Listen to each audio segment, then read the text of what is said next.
Marlowe, what's going on, man? This is Quinn. I'm going to run you through a few things regarding writing your book. Um, this is from a workshop that I used to run, and I still run at times, so you're getting this for absolutely free, bro. I decided not to be too bougie and with it. I know you just need the help, so I'm doing it in my living room. Just want to get this to you. Please don't share this with anyone. It's about 7:30 in the morning, man. And so, yeah, getting ready to go and do something real quick at this high school about noon, but decided we have been putting this off and off and off. Some of the notes we've talked about prior, some of the things we have not discussed. However, please keep this to yourself. You can share the notes with whomever you want. Please keep the video to yourself, though. As I said, not looking so www dot whatever. Don't want everybody to see, brother, at 7:30 in the morning. As you probably can see from the back of me, I haven't even cleaned up from having dinner here yesterday in the living room watching TV. But here's what we're going to do, man. I'm going to run through about 7 steps of how to write a book. Like I said, I have actually taught a workshop on this for many years. I've written 3 books. I'm going to walk you right through something that is normally a paid workshop, but I really want to see you do this book and do it quickly. Man, congratulations. Very proud of you, old school, that you lost 240 pounds, bro. Hey, man, that is phenomenal. I think that with the work that you're doing with Body by Vi and or Body by V, whichever way that is pronounced, as well as some of the other things that you're doing, this book, man, as I said to you earlier, can really be a marketing tool and a profitable product for you when you start to get more speaking engagements. Even selling that product, Body by Vi, people are going to be able to really feed more into you, and it's a marketing tool. It really is a marketing tool. And your cover, which shows 2 different pictures, you at like 480 and you at 240, that says it all. So this is a testimony book as well as it is an instructional book. So if I keep looking over here to my left, maybe you're right, it's because I'm looking at notes. Later on I may send you some PowerPoints just so that you'll have those notes for whenever. But you'll also always have this particular video whenever.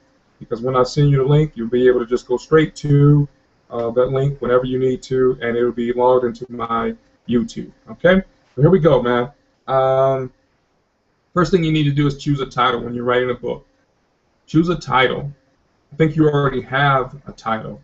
Okay? It is Half the Man That I Was. And what I would do, I know I sent you a suggestion on a subtitle. Look at some of those subtitles that I sent you and stick with Half the Man That I Was. If you have not got it yet, grab halfthemanthatiwas.com, .org, or .net. One or the other. Try to stay away from .co. The marketplace just hasn't warmed up to that yet. It's kind of quirky. I don't even think that's going to stick around for that very long. Yeah, but get .com, .net, or .org. People are very used to those suffixes on the end of a URL. The market is very familiar with that. So grab that right away, and then later I can talk to you about a friend who I did a business plan for, who didn't quite have all of my money, and so he now owes me some pro bono work. Maybe I can squeeze a small website out of him for you pro bono. Okay? So the other thing is, in terms of title, this is still the first step in terms of picking your title. Once you have actually picked your title and your subtitle, and then you go and you get your web domain URL, look at other books on New York Times bestseller list, okay? Or go to Amazon and type in books on the subject that you're about to write. Look at some of the titles, okay, that are on there, and see if you could feed off of those titles, and then just maybe even grab, if they have any samples of the book, kind of finger through there and look at the chapters and just see what type of material is out there, because this will be your competition. And so if your title is far, far, far out in the right field somewhere, and it doesn't seem like it's going to fit the market, then you know to tweak it. But right now, I think it's spot on. Okay? But nevertheless, you might want to look at other titles that people who have lost lots of weight and wrote a book about it. Look at what the competition is doing. Look and see who's successful, and see what they're doing. Repeat their success. Okay? That's just a good thing to do. So that's it. Step number 1: choose a title, choose a subtitle, and then look at what the competition is doing. Other books with similar titles and similar topics. That's step number 1. I believe you at this point. You've already done that. Step number 2. Now we're getting into writing the book. Writing the book. Here's my formula. And as I said earlier, I've written 3 books: one on business, one on youth business, and one on networking, professional networking. Okay. Here's my formula. I got this formula from some mentors. One of my mentors, Dr. Cuddy Bacon, was actually a professor at Northwestern College of Business, which is the number 2 ranked business school in the world. Okay, this guy's bad. And here's the formula. Like I said, normally I charge for this, so please keep this to yourself. And I'm not charging you because I was the person who encouraged you to actually write the book. So choose 3 major topics. What are the 3 major events, topics, phases, or stages that you experienced in this 240-pound weight loss encounter? Okay? Choose those 3 things, and once you've chosen them, then choose 3 subtopics under each one of those. Now, what do you have? You have 3 parts of your book: part 1, part 2, and part 3, obviously. Under part 1, the subtopics become chapters. Part 1, whatever that might be, and you and I discuss what that could possibly be. I know you know what I'm talking about. I don't necessarily want to put that online, but I know you remember that topic in terms of when you began to gain weight and how you lost a lot of weight and not just physical weight. You remember that conversation, I'm sure. But all that to be said, part 1, if you go with part 1 for that, great. Then look at the subtopics.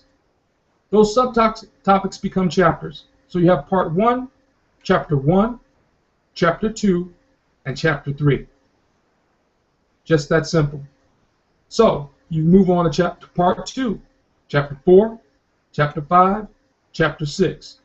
And obviously you move on to part 3, chapter 7, 8, 9. Chapter 10, and I always encourage people when using this particular formula to write a 10-chapter book and try to keep your book within 98 to 110 pages. I'll tell you why later. But if you write a book somewhere around 98 to 100 pages, then what you're looking at that point is each chapter is only 9 pages. Okay, 9 to 10 pages roughly. Okay, notice I didn't include chapter 10. Chapter 10 can be left for testimonials, anything that you really want to wrap up. As we preachers say, you bring it on home. Anything that you want to include in there that you haven't talked about in the rest of the chapters, just kind of some encouragement, as well as some suggested reading list, or suggested products in your case, maybe services or websites, anything that's related to your particular chapter, your particular topic of the book. You can put that in chapter 10. And there's so much out there on fitness and weight loss that you can find tons of resources and material, preferably something that you've used and that you believe in, just to be genuine. But whether it's something that other people have talked about or not, it fills the book up, and it's related and it's honest to the topic of the book. So again, part 1, chapters 1 through 3. Part 2, chapters 4 through 6. Part 3, chapters 7 through 9. And then chapter 10, which will be what they call back matter, because it's the back of the book, obviously. And back matter you can find lots of things, and I'll talk about that more later as well, as far as bibliographies and references that you've learned from. If you include any quotes in chapters 1 through 9, then this is where you can put the bibliography of all those quotes or stats or what have you. Okay, and again, suggested reading, a list of suggested reading, a list of suggested services or websites, maybe personal trainers. In your case, I know you work with personal trainers, dietitians, nutritionists. That type of thing can be in this book, and it makes the book look that much more professional for anybody who is trying to do what you have accomplished. It becomes a resource. Okay, so begin writing there. Okay, as I said earlier, you want to try to keep each chapter to about 9 pages. Okay. Now here's what you want to do. Here's a trick of the trade. In between each chapter, you want to have a blank page. Okay. Look at most books, and you'll find that there are blank pages in the book. Well, what this does, in between chapters 1 and 2, there's a blank page. So the last page of chapter 1, when you finish reading, you turn it, and you'll see there's a blank page. Turn that, boom, chapter 2. The reader pays no attention to this. The market pays no attention to it. Okay? But what that does is enable you to finish your book quicker. It also fills the book up. Okay? So if there's a blank page in between each chapter and you're writing 10 chapters, that's about 10 blank pages. So if your book is only 98 pages, that means that you only have to write 88 pages of copy, right? So if you divide 88 by 10, it's a little over 8 pages per chapter.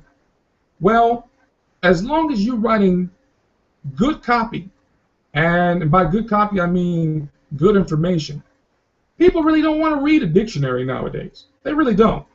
Okay, huge books by Robert Louis Stevenson and you know, whoever, Mark Twain. That's days of old. People really don't have the kind of time to sit around and just read for leisure. They don't. And those books, if they were written today, probably wouldn't sell very much, because people now, you have to realize the market that you are now catering to is a bunch of people who are on commuter trains, probably reading from an e-reader or a tablet or something like that. And you're talking about people who don't have a lot of time. So the shorter the book and the more informative the book and the information is, valuable, the better it will sell. Quick and to the point books sell. They have a good topic that grabs people's attention. Just a clear, lucid topic that, you know, right off the bat, half the man that I was, okay, this guy lost some weight. I need to lose some weight. Let me pick this book up. Let me see what it's about. And then as they thumb through the table of contents and they see what the chapters are titled as and the parts of the book we talked about earlier, part 1, 2, 3, each one of those will have a title, of course, and then each chapter will have a title, chapters 1 through 9. Boom, okay, I need to really read this book. And it's only 98 pages.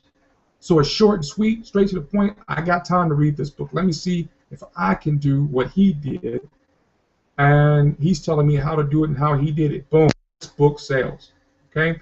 Now, to the reason that I said keep this 98 pages.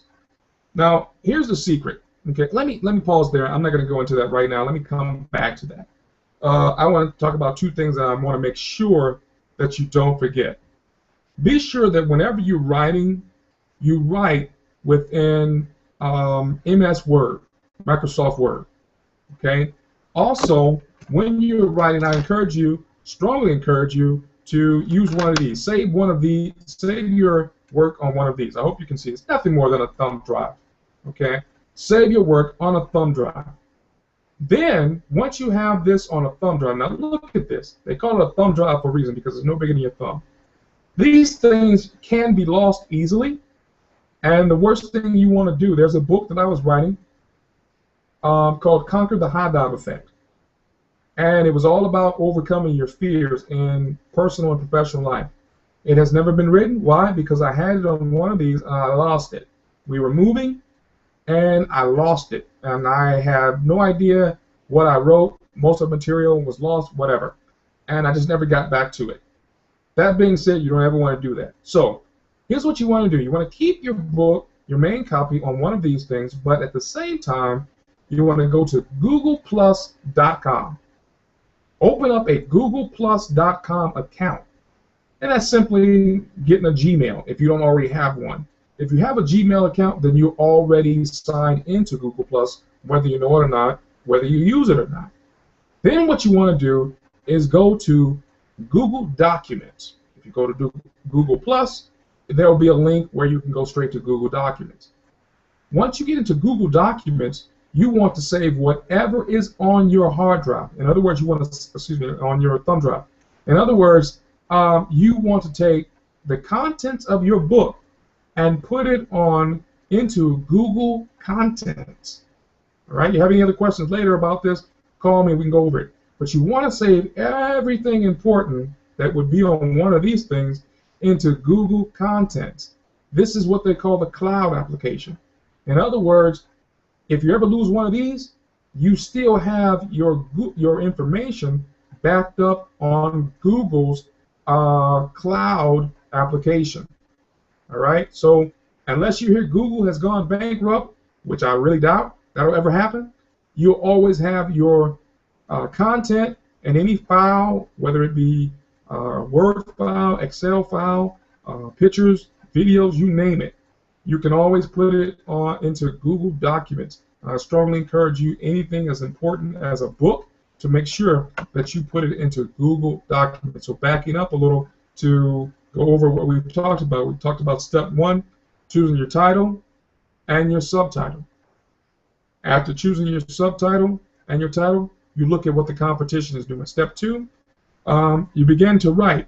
Choose those 3 major topics: part 1, part 2, part 3, and subtopics. That would be chapters 1 through 9, and then you figure out what you want to put into 10. Keeping each chapter to 8 to 9 pages with a blank page in between each chapter. Okay? Making sure that you are writing within MS Word, Microsoft Word. Why? Because it's later you're going to need an editor. In part 2 of this is part 1 of a video tutorial I'm going to give you. In part 2, I'll talk to you about some other things that you need to become a real official author, and that would be an editor. And I have several of those I can refer you to, including some old college professors of mine who just do this on the side. They edit books. And by edit, I mean grammar, spelling, you name it.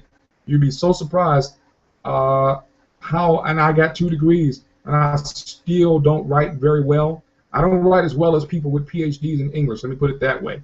And you want some people who have a doctorate in English, what they call grammarians, who can tell you that you're writing in the passive or active phase, or whatever. I don't know, man.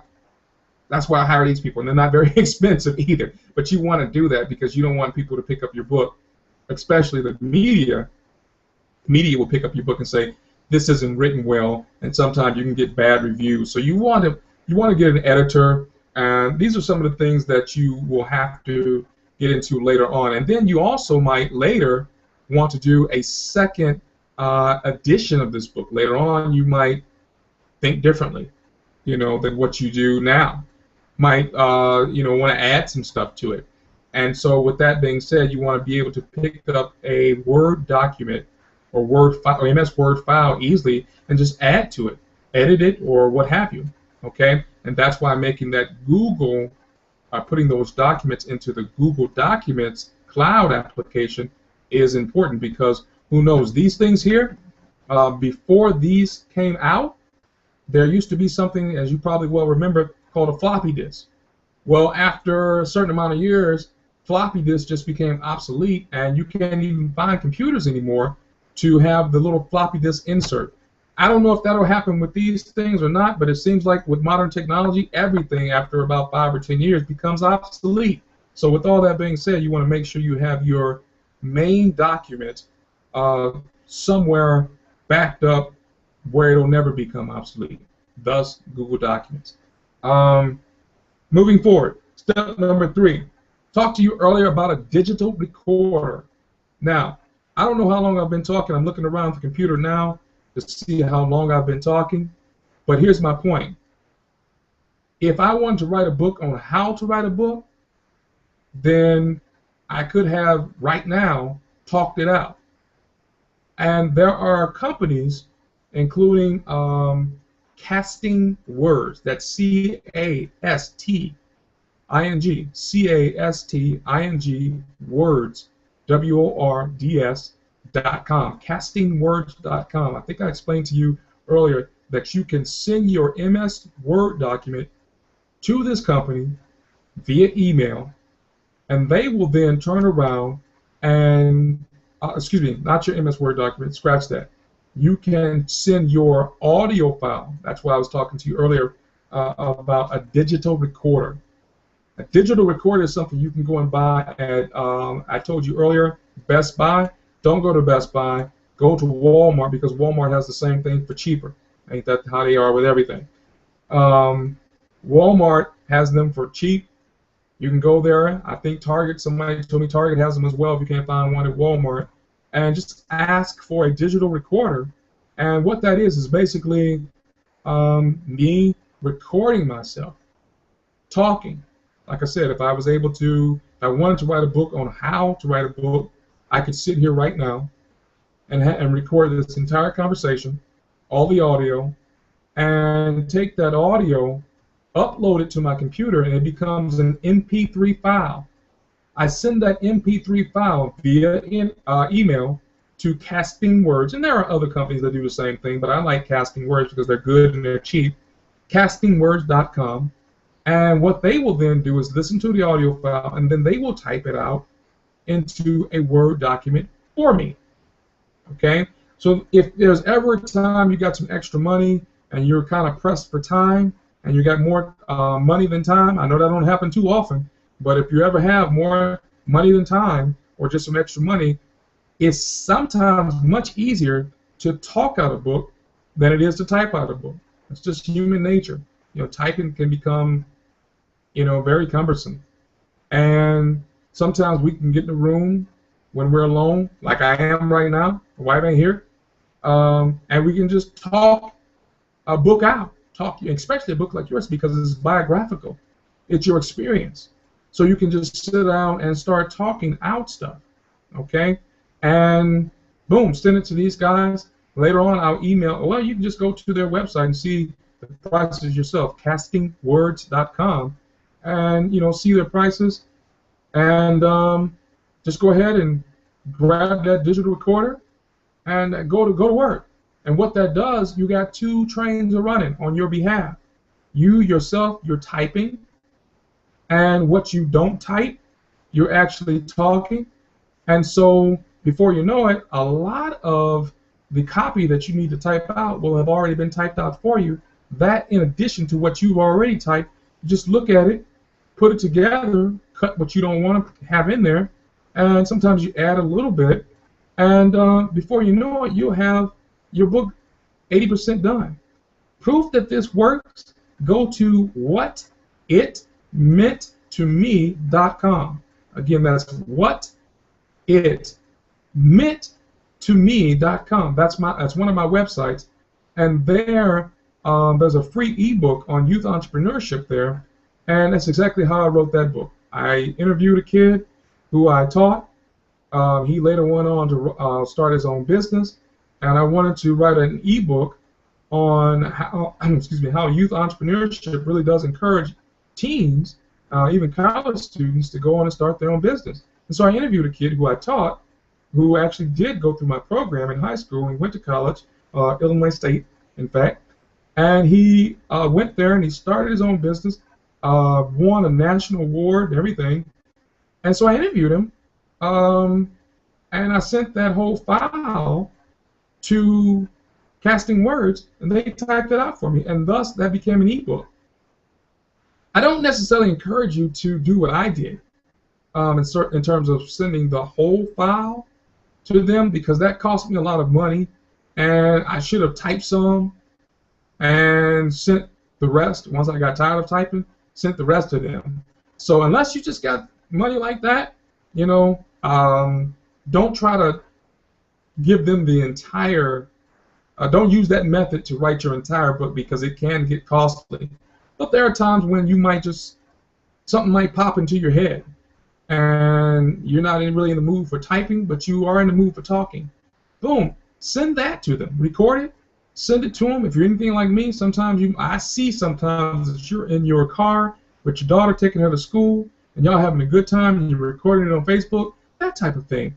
You can also send video files to them as well, I think. I've never sent any video files to them, but I understand you can send video and audio files to them. So if you ever have, you know, a video file that you have some good content on there, you know, any encouraging things or whatever, or maybe just some stuff about you losing weight, hey, send that to them as well. And they'll type it all out, and you can put that in a book, and trust me, that's going to fill that book up quicker than you know. And hey, again, I encourage you to, I've talked to you about this before, Winston Churchill, +, writing a book. And this guy, and I'm sure you know Winston Churchill from school, former Prime Minister of England, he has a very good, I don't know, if blogs were around then, it would be a great blog entry, but it was just something that he said maybe 80 years ago about writing a book. And it is so true as far as the old school way of writing the book was just sitting down and writing. It's difficult, and this is why it takes people so long to write a book, and many people who begin to write a book never finish. And he talks about that in that little soliloquy, I guess you would call it, but it's spot on. If you ever just Google it, Winston Churchill + writing a book, you know, quote or whatever, and I'm sure it'll pop up. And read through that, and that's the way people used to write books before all this modern technology came out to help you. You don't want to take that route if you don't have to, and that's why I'm mentioning things such as castingwords.com, which is a dictation service, and the digital recorder that I talked to you about. You know, these are just quicker ways to get a lot of copy and a lot of writing done without just trying to find the time and the energy, and just feeling like sitting down at your desk and your computer and writing. Look, dude, I went through a whole lot of years of college, and one of the worst things that you have to do through college is write a bunch of papers. I hate that. And now teaching high school and teaching college, I have to turn around and tell kids to do the same thing I did. And you know, I almost hate telling them to do it because I know they don't want to do it, but it's what you got to do. It just takes a lot of time, a lot of energy, and sometimes you don't feel like it. So with that being said, use technology to help you out and get this done. That's step 3. So step 4, which I'll wrap it up right now. I'll wrap this first part of this video tutorial up. The next time I talk to you, I'll be talking to you about some of the things that you definitely need to have for a book, which is called, one of the things is called an ISBN number. That is the number, it's kind of like a book's social security number. When you open up a business, you have to get a FIN number, Federal Employee Identification Number. It's the only way that you can actually open up a business bank account. Well, when we're born, we are issued social security numbers, as you know. Books have ISBN numbers, okay? I'll tell you exactly where to buy one of those, how much they cost, so forth and so on. And I'll also tell you about another number you can get for free. It's the number on the back of the book that you'll need in order for your book to be issued and distributed into libraries. Lastly, on the next tutorial, we'll talk about copyrights, as well as we'll go into some of the legal things to protect your property. Okay, and by property I mean your book. You don't want your book becomes property, because you don't want anybody to plagiarize what you have written. So I'll talk about more about all that kind of stuff and editors and so forth in the second tutorial of this, but this one will get you up and running. All that stuff that I just mentioned that we'll talk about in part 2 of this video tutorial, you won't need that until the book is actually completed. Okay? Now, with that being said, here's the last step of this particular part of the tutorial. I want you to go to createspace.com. Createspace.com. Open up an account there. It is absolutely free to open up an account there. What is createspace.com? It is what they call a print-on-demand service. Many years ago, when people wrote books, you would have to buy a minimum quantity of books. Dozens, maybe 48 to 60 books. With that being said, if didn't nobody buy your book right away, that means you just sat up in your living room, bedroom, or garage with dozens of books, okay? Until you found somebody who wanted to buy them, a store, or maybe an individual, you name it. But a lot of people would sit around with all these books because printers didn't want to print one book at a time. Well, hallelujah, technology has blessed us in the sense that we can now do that, or they can do it at an easy cost. It's called print on demand. That means basically you can print one book at a time. Okay, you don't have to print dozens in order for it to be cost efficient to them. They found, I don't know how, because I'm not a printer. I don't really care. All I know is that they can do it now, and it's beneficial to me or us as authors. And so, with that being said, CreateSpace.com is one of the best print-on-demand services. But what you have to do is go there, open up an account, and once you have an account open, no matter how many books you want to write moving forward, Marlowe then takes that MS Word document I was talking about earlier. This is the important. This is how all these things start to line up and connect. You take that MS Word document that has been formatted by an editor, which is something we'll talk about later, both a grammar editor as well as a creative editor. Well, you being a graphic artist, you can circumvent or just go right around graphic artists. Now, I'm not a graphic artist, so I have to hire one. And so, but you already know how to do this. So all you will need to do is send your Word document to, after you've done your thing as far as being a copy or a layout editor, you send it to a grammar editor, which is what I mentioned earlier. And when you get it back and you're all done, you upload that to createspace.com along with your cover. Boom. At that point, they will have your book on file. And every time you want a book, and they'll send you a sample to see if you like it. And so if you say, yeah, this is good, at that point, your book is uploaded onto their file. Every time you want one, every time you need to buy one, boom, you're good. Okay? If somebody says, hey, Marlowe, I need to buy one of your books, you just say, cool. Now, here is the trick of the trade. Here's the business side of it. How much does it cost for Marlowe to buy his book from CreateSpace.com? Here's why I'm telling you not to show this to anybody, because this becomes kind of like magicians have a trick of the trade and secrets. This is an author's secret. It will only cost you roughly 98 cents if you publish a book that is 5.5 by 8.5 in dimension. What is a 5.5 by 8.5 book? That is like those little Nancy Drew type books, those little paper books that's in the library as soon as you come in there. Those are 5.5 by 8.5. Okay? Now, if you keep the pages between 98 and 110 pages, paperback, 5.5 by 8.5 dimensions, 98 to 110 pages. Those books, that product right there, will run you from the printer roughly 98 cents per product.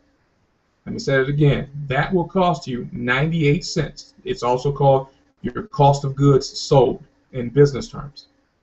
98 cents. Okay? It's kind of the same way Nike does it. You know, how much does a pair of Air Jordans cost Phil Knight to make? Probably about $3. How much does he charge the U.S. market? $150.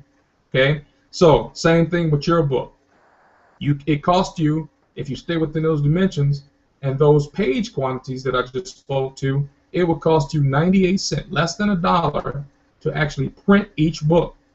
Then you turn around and you sell that book from anywhere from $10 to $15.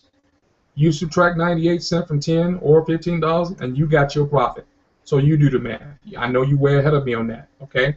So that's why you want to go through print on demand, because you don't want to have to print tons of books that nobody has bought yet. Okay? You also have control of how many books are printed, because at this point you are what is called a self-publisher or an independent publisher, because you're not going through any of the big publishing houses. If that ever happens, you get lucky and fortunate enough to do that, which has happened many times before, then you come back to me and you holler at me and I'll hook you up with some lawyers, because publishers can be tricky, all right? Especially when they see your book is moving already. I'll give you a great example. Master P.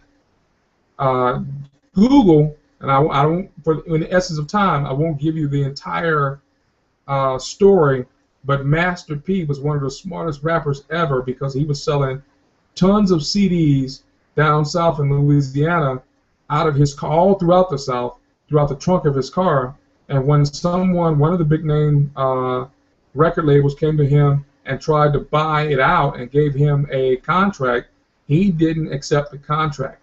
And what he did was something different that most hip-hop artists or music artists in general normally don't do. He said, no, you do not have the rights over my distribution of my product. I've been selling them out of the trunk of my car all this time and making good money. I'll continue to.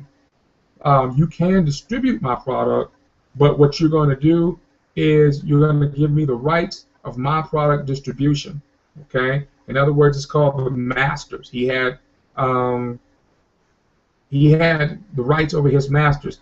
I've only heard about 3 black musical artists in the history of music that have been smart enough to do that: Smokey Robinson, Ray Charles, and Master P. Because that means that you still own your book. And that's why you want to do this, because you will always own your book. And you don't want somebody to give you a $500,000 check and then they turn around and go make $3 million off your book. Doesn't make a lot of sense, okay? But all that to be said, this is why you want to go through createspace.com. After you've done all that editing, you upload the file there. They'll have the file there forever.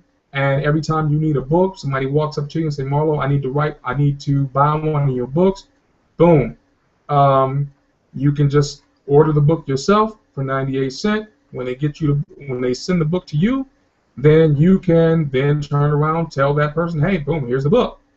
The quicker way to do that, because eventually you'll need to do this, have a website and just refer people to your website. Okay? halftheman.I was.com. They can go straight to your website and buy the book off your website. When they buy the book off your website, here's what Amazon.com did. They just recently bought out CreateSpace.com. In other words, they bought the company CreateSpace.com. So now, when you when you do your book through CreateSpace.com, you automatically can sell your book through Amazon, because when you set the account up, you automatically get an Amazon.com account, because it's the same company now. So if I went to Marlowe's website and bought the book, Amazon, considering they own the company that prints the book, will automatically mail the book to whoever the customer is. So in essence, it's like they're buying the book straight through Amazon. So CreateSpace, out of this, they'll charge you 98 cents to print the book. Amazon's going to charge you $2-3 to mail the book. So you take that $2.98, $2.98, $3.98, and subtract it from the $10 or $15 that you are charging for the book, and boom, there's your profit. So there are times when you can make money in your sleep just referring people to your website, okay? And that's all day long. And on the flip side, if you ever wanted to go to like a vendor, by vendor I mean some of these shows like the Expo for Today's Black Woman or Black Expo or some of these big time church revivals, stuff like that. You can then go straight to createspace.com yourself and buy 50 books for $50, and because it's 98 cents a book, right? That's your cost of goods sold. So not even 50 books, because it ain't even a whole dollar. So 98 cents times 50, and you take that big box load of books with you to whatever event you're going to, and this really works well if you have a speaking engagement. And after you've given your speech, you go to the back of the room, or you have Carla already sitting in the back of the room selling books, and at least 3 times you mention your book in your speech. So when people come up to you on the stage, you say, if you want to buy a book, my wife is sitting in the back of the room with the books. Boom. So right there, let's say you sell those books out. It might cost you $50 to make them. If you take 50 with you and you sell them $10 each, that's $500 gross. Subtract the cost of the books, you just made $450. Now, if you're talking about one of those Expo for Today's Black Women or Black Expo where you see 5,000 people a day over the weekend, imagine, okay? Trust me, I've done this before, and by Saturday, Friday, Saturday, Sunday, by Saturday you can sell out if you don't get enough books. If you have the right kind of book, you'll be sitting there with no books, or just don't show up on Sunday because you ain't got no more product, which is a good thing, only maybe once or twice. You don't ever want to keep selling out and not have products. People start looking at you funny. But it's a good thing to sell out at least once or twice. Why? Because you have sold all your products and made a profit. And it's a cause for demand.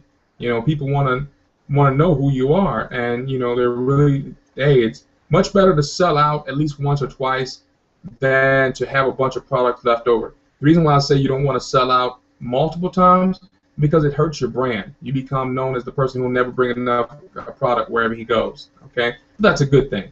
So with that being said, homeboy, if you have any questions, you know how to contact me. I'm gonna wrap this up for now. The sun is rising, bro, and this room, the back of this room where you see the fireplace, that's the east. So the sun is rising. I hope that the sunlight did not totally distort my face, but you've seen me for 41 years. You know what I look like. The most important thing is that you hear what I'm saying. So with all that being said, this wraps up part 1 of this video tutorial, homeboy. I look forward to seeing this book real soon. Hey man, I'm out.